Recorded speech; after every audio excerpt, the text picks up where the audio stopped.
go because only one reason why. The travel would kill me. Where are we going to meet? Yeah, we have a helicopter. Something. Small plane. Yeah. So the rest of us know what you're talking about. Yeah, I saw it. So I guess you guys, actually those shark pictures, let's talk about shark pictures. Yeah. There were actually some pretty big ones. One was like a 7-footer, was it not? No.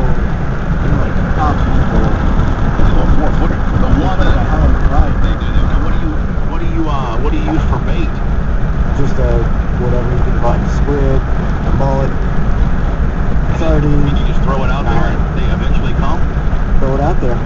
Usually 10-15 minutes you got one. I don't know, Tracy's a shark fisherman. I just pretty much drive the boat. I said, look, I paid for the gas, I paid for the bait.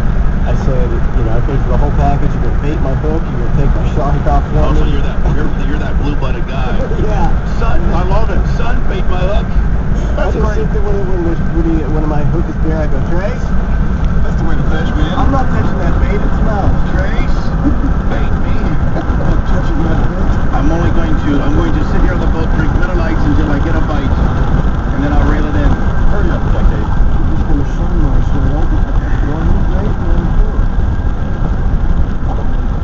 I know you guys are interested in this. My boy Danny Lasowski is listening to us this morning out of Ocala. He's heading to the airport. Good luck to you this weekend racing. I hope the weather holds out for us here.